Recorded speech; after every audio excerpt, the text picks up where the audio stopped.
Hello, beautiful people, and welcome to Conscious Conversion, a weekly podcast about how we bridge the gap between business and spirit, money and meaning, technology and regeneration in a wildly changing world.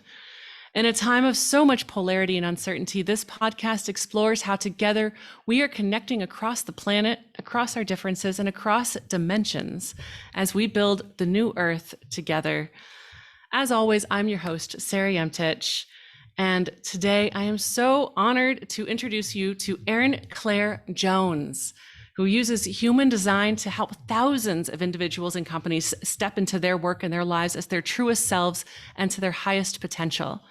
Her work as a guide, coach, and speaker has attracted a growing community of over 150,000 people who turn to her for teachings and practical tools, digestible tips, and deeper self-knowledge so they can access to live with greater ease and authenticity every single day. She's got work featured in Forbes, Mind Body Green, Well and Good, Nylon, words shared on over 150 podcasts, such as Almost 30, we love that one, That's So Retrograde, Highest Self, and Chatty Broads, and conversations with crowds of hundreds around the world. Her insights are highly sought after because they make human design pragmatic, tangible, and accessible. We need that. And immediately applicable to everyday life. So thank you so much for being here, Erin Claire. Yes, thank you so much for having me. I'm so happy to be here. I know that I rescheduled a few times, so I am so grateful for your grace and your patience. I'm so glad we're finally connecting. Oh, well, I understand that you are a very well sought after human design coach. So I will be as flexible as you need me to be to have the honor of having you on my show. So thank you so much. It is so my pleasure to be here. So I love to just dive in deep quickly and ask this big question that normally opens up the portal. And that is, so in this incarnation on the planet right now, in this moment, what is your soul's purpose? Hmm. I think honestly, just to like help people trust themselves, and trust themselves to kind of step into their authenticity and know that when they do that, they'll find their flow. But I think I've been thinking a lot about purpose because I was at a retreat with Elizabeth Gilbert last week, and she was sharing about enchantment as purpose and just how like it can be like our purpose can just be to like live enchanted lives, and just do the things that make us feel in awe and make us feel enchantment every day. And so I think that there are like a lot of big things that I'm here to do, and I really trust that I'm doing that. I'm really excited for all the things to come and already what's happened. But I think that my purpose feels much more around my day to day right now and how to really kind of show up in presence with my partner, with my dogs, with just like the life that we're creating with my clients. And so I really love this idea of like letting enchantment guide me every day and asking myself, like, what can I do to just like serve my enchanted self today? What can I do that will feel enchanting? I love that. And what is a good definition of enchantment? Do you have one? Did she give one? I think that like enchantment feels like it's so much in presence and just kind of like in awe. I think that, did this exercise of writing a letter from enchantment where it would be like, Dear Erin, I love it when you go on walks, or I love it when you put down your phone, but it's basically like, I love it when you do these things that really allow you to just be in the flow, and just kind of be present to what's here. So I think that like, I think everyone can define it for themselves, but I think for me, it just feels like kind of surrender to the magic of life and not trying to force anything and not having an agenda and also not getting too lost in where it's all going. Mm. You used the word awe right in the beginning when you were talking about that, and I Yeah. love that word. I used to on social media profiles when it's like, what's your spirituality or what's your religion? I would put aweism instead of atheism or agnosticism or anything else. It was aweism. And it's just like, how can I find that place of awe in everything I do? And I feel like that's Yeah. pretty similar to enchantment. So I love that. And I love the word enchantment. It feels very I know. magical. Yeah, I just feel like there's so much like seeking a purpose and I think that that sometimes can take us so out of the present. And so like I think that our purpose emerges when we are exactly who we're meant to be, and I don't think we have to force anything about it. And I think living an enchanted life is a beautiful path towards that. It's so interesting because I would say that like 75 to 85% of the people, when I ask them that question, and I'm not Yeah. bothered by this, I still Yeah. keep the question. But most of the people that I talk with, when I ask that question, it comes back to like, well, living the fullest expression of who I am is my purpose. Yes. Yeah. And I think that conversation is worth having every single time we have a podcast discussion, even if that's the same answer every time, because that is, when we get down to the like root of it, that is our purpose, each of us as fully expressed expressions of divinity, is to just live in that fullest expression of our own unique imprint. Yeah, and I think it's doing that that will allow us to like impact and like positively inspire all the people that we're meant to, and so it just has such a ripple effect when we're actually living that. Mm. So obviously, like part of your expression of that is doing this human design work. Can you tell us a little bit about what is human design and how that is an expression of your enchantment? Yeah, I think that I haven't thought about the expression of enchantment just yet. I think that, but I think that human design is a system based on your time, date, and place of birth that reveals your energetic blueprint on how you're wired to thrive. Like it's a roadmap to honestly stepping in your authenticity and fullness in your business, in your relationships, and in your life. So it really supports people in kind of aligning with their purpose and kind of just trusting that like when they are themselves and when they trust their uniqueness, like they will find so much more flow in their lives. And I think human design reminds us that we were all wired so differently. And the more we honor that, the better we'll feel. I think in terms of why and how that's an expression of my purpose is that like I think that human design is a tool for me to help people trust themselves. Like when I'm sitting with people, it's not like I'm like, you're meant to do this and you have to go do this thing. It's more just like, this is your operating system, like take it or leave it. And I think my experience is that people just feel such permission to be who they are and such relief to kind of be who they are. And so like that has brought me so much more fulfillment because human design has been so meaningful for me in aligning with my own path. And I just love using it as a tool to give others permission to be themselves too.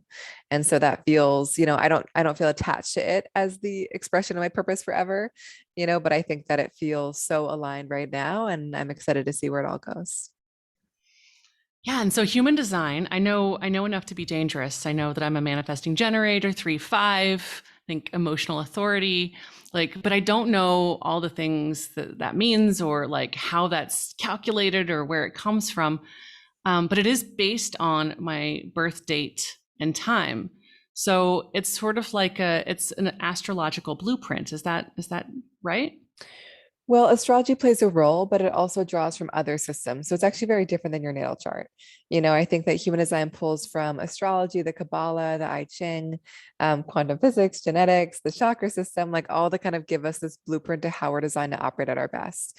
And so, and basically, when you enter that information, like what will be outputted is like this wild looking chart of your body and how the energy is moving. And it's not very easily readable at first, but it like the magic of human design is that it gives us a lot of very practical information around like how to live our lives in the most aligned way. It's not predictive. It's not going to tell you that in 5 years this will happen or 10 years this will happen. It's more, this is how you make decisions. This is how you best collaborate. These are the biggest challenges for you and these are your greatest strengths. And so I think it gives people kind of like a map to like, oh yeah, I've always felt these things, and now with human design I finally have the language to actually articulate these things to the world. What's the like biggest transformation that you've seen somebody go through after getting that information about themselves? And it can be yourself too. Like I'm just wondering like how can this information truly transform somebody from the outside in, inside out? I mean, I think that it just gives people permission to be themselves. And so I think through conversation, through learning their design, it's often like, this job isn't right for me. And they end up kind of stepping into a much more aligned career. They realize the relationship isn't right. They realize one is. So, like, I think that transformations are just around finding alignment in every part of their lives. And I think a lot of it, the biggest transformation I see is that we spend a lot of our lives trying to be everything that we're not. And then human design comes and we're like, oh my God, I have permission to be who I am. That's amazing. And so I think that like a lot of people that I sit with have been experiencing so much resistance because they've been trying so hard to like build a business like other people, date like other people, like eat like other people, whatever it is. And all of a sudden they're like, I got to do it like me. And so I think when they start to act from that place, everything in their life transforms. I've seen my entire life transform, but it's not because I was like, I have to be super strategic. I'm like, oh, I'm just like allowed to be myself and know that like my path is going to look different. So I think what it really allows is people just to feel such full permission to kind of do things in a way that works for them, even if they're not seeing that modeled by others around them. Mm. How do you, so this podcast, as you know, is about the sort of a new paradigm, like the old systems are crumbling. I mean, one could say that like human design is one of those things that we are sort of building towards, as opposed to, say, psychotherapy or some of the other sort of, maybe, I don't know, older models of self-understanding. How do you see human design really sort of helping us move into a new way of being in the world? I think at some point we're not going to need it. I Mm, think that like I don't and honestly, when I talk to people that are like very self-aware and like have been kind of really working to find the most aligned path, like they're already living it. I just validate to them that they're already doing it. They're like, oh yes, I've learned all these things. I wish I had talked to you 20 years ago, but like I finally have discovered what works. And so I think that like how I see it serving is that it gives us each our own operating manual. It gives us each our own blueprint. It says this is how you learn best, make decisions, all the things, and like give yourself permission to step into that. I think that I sit with so many people that were living their design so purely when they were young. And then they got really conditioned out of it because they took on all these ideas of who they thought they were supposed to be. And then they kind of like return to their authenticity later in life. And so I think its purpose right now is just like from the earliest of ages, giving people permission to be themselves. And I just think when we honor how different we each are, it brings us so much closer together. So it'd be so nice for kids to have access to that in school, like at an early age. mm. So I think that it really just, some people call human design the science of differentiation. In that, it reminds us that we all have our own kind of way of doing things. And so I think that that allows everyone to like have the impact that they're meant to in this world. Yeah. I love the idea of having kids know this stuff. I mean, like I Yeah. have a 7-year-old son and he loves that, like exclaiming that he's a Pisces, and, and having like different sort of archetypes and avatars and different sort of identity features that he can sort of play around with. And Yeah. so I imagine that having that kind of information as a child would be really, really amazingly helpful. Yeah, I think that I work with so many parents that are like struggling because they're expecting their kid to be like them. And then we sit together like, oh my God, like I've just been like expecting them to move as fast, do as much, have as much energy. And then they discover that their kid like needs a lot more rest, needs time alone, like isn't really here to be a doer, like whatever the thing is. And all of a sudden they're like are able to relate with them in such a better way. And I think so. I think it's like such an amazing tool in parenting because I think that in general in relationships, I think we get pretty tripped up when we expect someone to be similar to us or different than what they are. And I think that human design just like gives us a real language to be like, oh, we are all so different. And I think that there's so much connection and compassion and understanding that kind of comes from really knowing that and believing that. My gosh, I mean, so much of the so-called mental health issues on our planet and in our culture would be solved if people had that understanding, not just the understanding of their own human design, but the understanding that like letting people move and flow in their own lives the way that they would best thrive. Yeah, it's just, and again, like there's human design is like an amazing tool. I also like, I'm not going to pretend it's the only tool. There's so many amazing tools out there. I use so many other ones as well. But I think that like it really is such an amazing thing to be like, this is my blueprint. This is my operating manual. I have permission to kind of build a business and do life in a way that actually works for me. And to really trust that and honor that. What are some of your other favorite tools? I mean, I've studied a bajillion of the tools, bajillions of tools over the years. I think that right now, I was actually so averse to therapy for so long. I have an amazing therapist now and I love her so much. And so and she's Mm. become like a family member. So I think that I found that really useful. I think that I kind of weave in and out of Kundalini. I know there's a lot of controversy around the practice, but I think that like that's been a tool in the past. I think yoga, always meditation. I think journaling, creativity, dance. I moved to the woods, so being in nature. So I think like lots of different ways. And I think in terms of systems of like learning myself, I'm not really like I've been exploring the gene keys some, but I'm not really like looking. Human design has really satiated that for a while. It's kind of an endless rabbit hole. But I'm always playing with different things. I always want to remind people that like human design is not a belief system. It's a tool. Like take it if it feels useful, let it go if it doesn't. I'm like never trying to convince people of anything. And I think that what I love about human design is that I think it returns the power to us. It's not like I can tell you that in 5 years you'll be here, or that like you're meant to be a dentist, but I can let you know that like this is the way that you access your truth, and this is the way that you work best, and you can kind of feel into how that feels within your own body. And I think that often in the world that we're in, there's so much information, and we often don't know what to do with all the information. And I think human design gives us not only information, but just like a lot of tools of actually how to integrate that into our lives. So getting into some of the specifics, if you don't mind, Of course. about like the charts and stuff, like what is it? So I know that I have an emotional authority. Can you like, for those of that are listening that are like me, that like, hey, I know I'm a manifesting generator. I know I'm a generator. Can you give us a little bit of like a clue of like, what are the different types? Yeah. And then a little bit about some of the little other pieces of it that I don't understand yet, the which authority you have and that. Can Yeah. you give us just like a slight 101? Yeah, so there are endless layers in human design. Type is just the first piece, but the highest level is that there are 5 different types: manifesting generators, generators, projectors, reflectors, and manifestors. And if you would like to look up your human design, you can go to humandesignblueprint.com. Every type will come with a strategy, which is like how you best create opportunities. Then we've got our inner authority, which is how we best make decisions.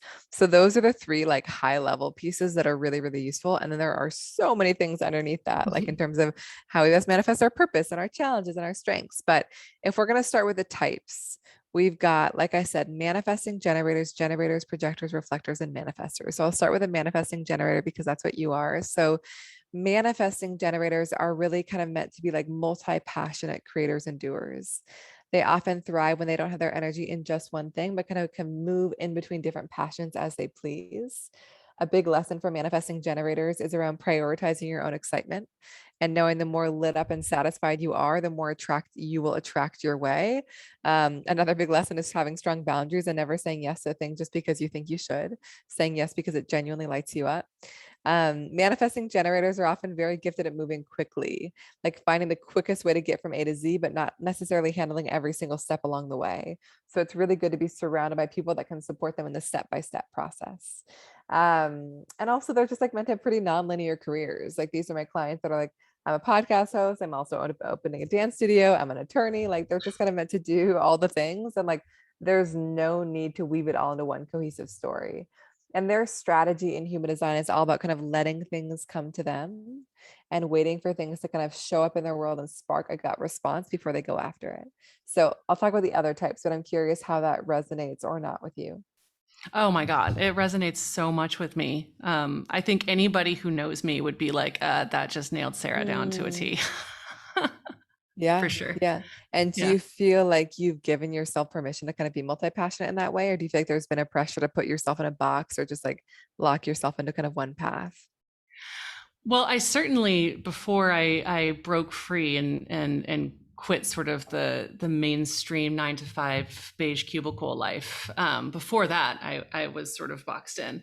I'm definitely, by moving to Costa Rica and starting my own business and working with like spiritual thought leaders and entrepreneurs, like that has been and having this podcast, all of those kinds of things like really light me up. And what I have found is that the operations and the finance of being the CEO of an agency is not what lights me up. What lights me up Mhm. is the visionary stuff, the connections, the relationships, the communications. I love problem solving through communication issues. So as long as I can kind of move through those weave through those things that are really exciting to me, deep conversation, fun, travel, that I'm good. And then the more I have to get into sort of, yeah, the step-by-step operations, day-to-day stuff, the more I find myself really drained. Yeah, and I think that like, I first got into human design because I came from a startup background and I was just like, these teams are like amazing and also dysfunctional. Like people don't know how to work together. And I think that like a really beautiful, and those were the teams I was in, but I think a really beautiful application of human design is like knowing like what our gifts are and what kind of support we need, and knowing that like none of us are meant to do it all alone, so it's so fun to kind of bring human design into team building for that reason. So to give people a taste of the other types, there are generators, which are similar in some ways, but they're kind of really here to be like these like masterful creators and doers, also have such amazing energy to bring ideas to life when they're lit up by them. For them, there might be a bit less of a desire to kind of be moving in between lots of different passions. Like there might be desire for kind of like a steadfast commitment, like really diving deep into something, really mastering the process. But very similarly, I would just, encourage them to prioritize their own excitement and see that not as a selfish choice, but as the most important one. To have strong boundaries, to only say yes when you're a full-bodied yes in your gut. And they are also kind of meant to let things come to them and wait for them to spark a gut response before they go after them. Projectors are like the leaders, the guides, the advisors, the teachers, not here to do all the doing. So much of being a projector is knowing that your gift is not in how hard you work or how much you do, but it's kind of in how you see. There's such an innate sensitivity to and wisdom around people. Often as projectors, we love systems like human design that kind of help us understand people and how they work best. And our strategy is to be recognized and invited, to wait until we feel deeply seen and kind of acknowledged and valued by somebody before we kind of really say yes when we're sharing our gifts specifically. And we have to kind of share ourselves with the world in really authentic ways so the right invitations come. We've got manifestors. These are the disruptors, the innovators, really here to kind of bring new ideas to life. They often are really good at getting things started, but not necessarily kind of doing all the doing to sustain the thing. They often thrive when they really feel free, autonomous, and in control. They're not here to be told what to do, managed, or guided in any way. And their energy can really operate in creative bursts. So it's important to kind of not work 9 to 5 if possible, but really just take rest and honor that like they might have a really powerful burst of energy and that needs to be followed up by rest to kind of wait for the next burst to arrive.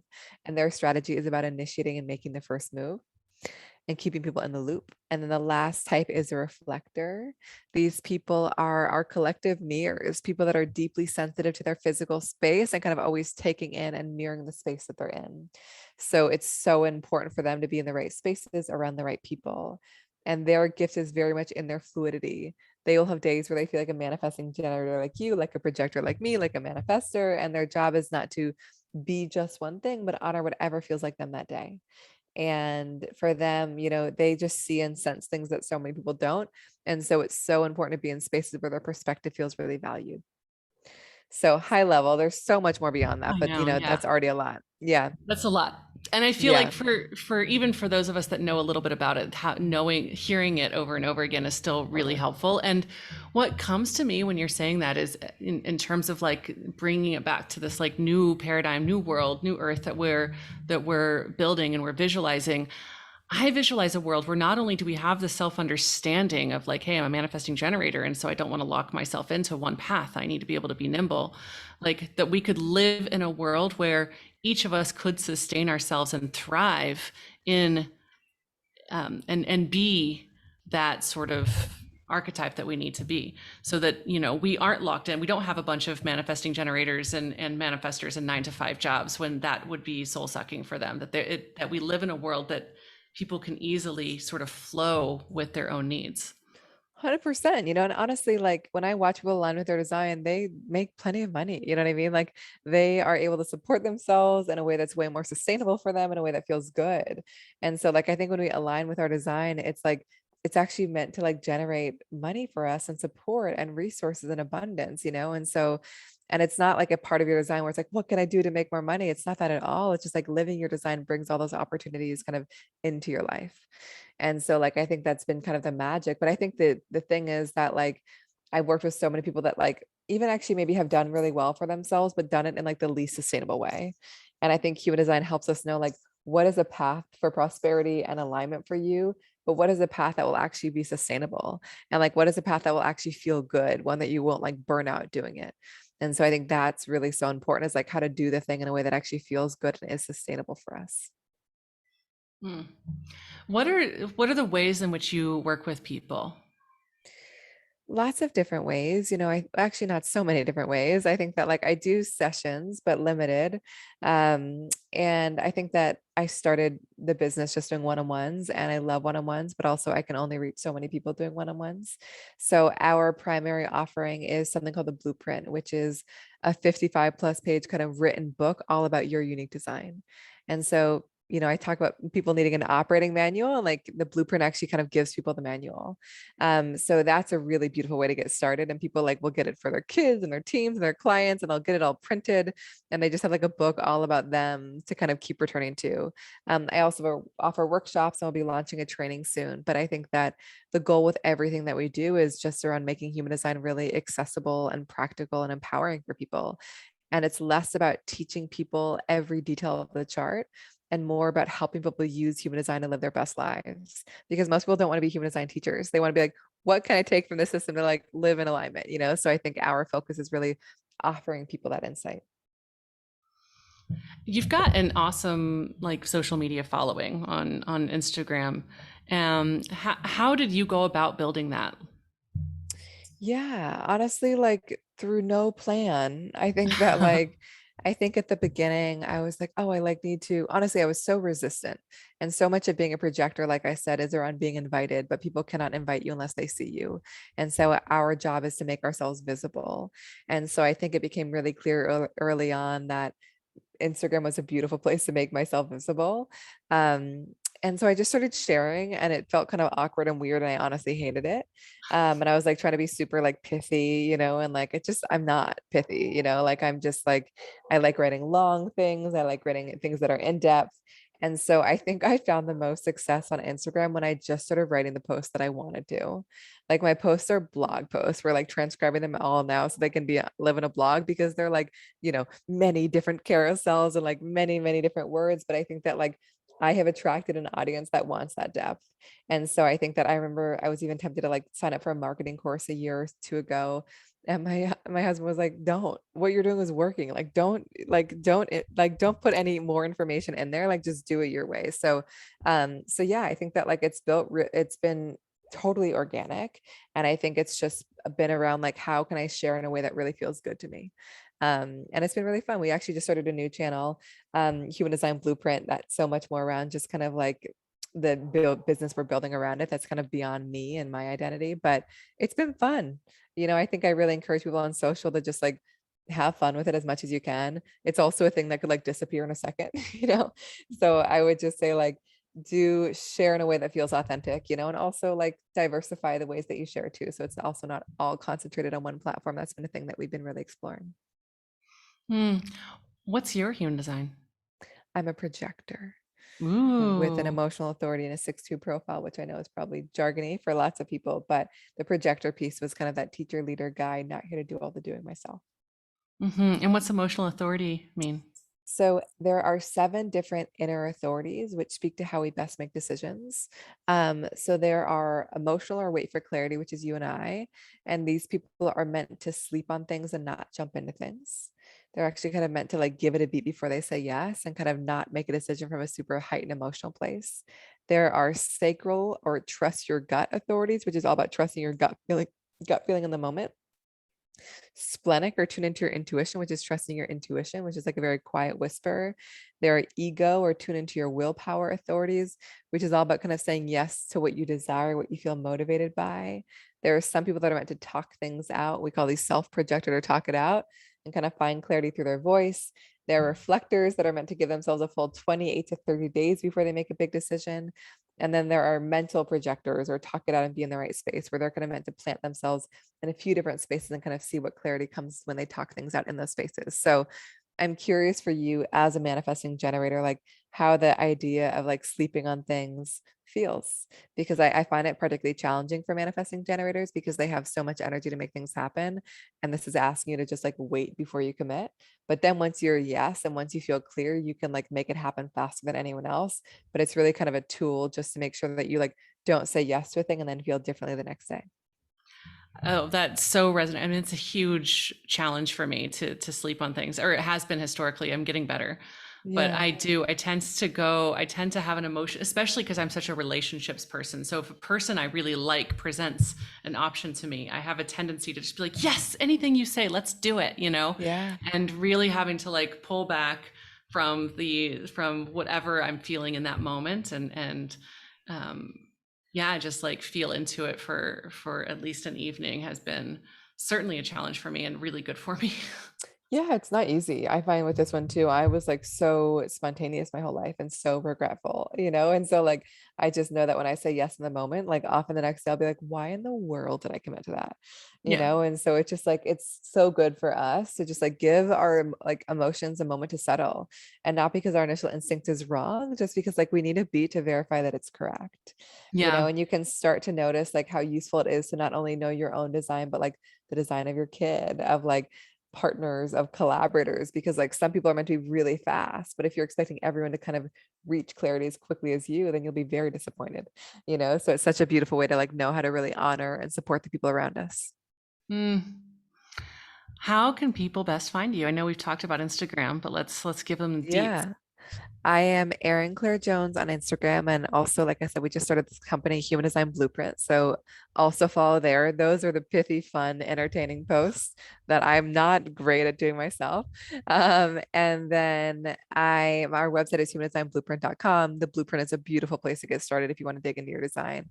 And then all my sessions and workshops are over at erinclairejones.com. And also, I'm happy to offer a discount code for the blueprint for your audience if you would like. Oh yeah, we'll put it in the liner notes for sure. Cool. Is there a word that you like to use? We could do conscious conversion. Perfect. So we'll do conscious conversion. Beautiful. Thank you. Horse. That's awesome. Thank you so much. Yeah. And is there any words of advice or anything that you've got for our listeners, just for around anything around human design or just even around sort of like how to move through this wild time on our planet?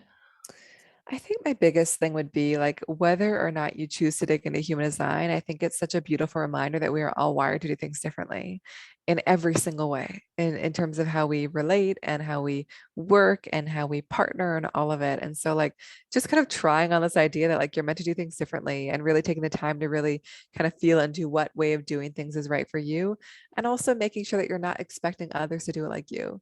Like, I just find so much challenge happens when it's like, why aren't you doing it like me? It's like, because they're different. So I think just kind of the reminder that we are all wired differently and so much magic can really unfold in business and love and life when we really honor that. Mm, thank you so much. My It's such a pleasure. pleasure talking with you and sharing you with our listeners. Of course. Thank you so much for having me. Have a beautiful day, y'all.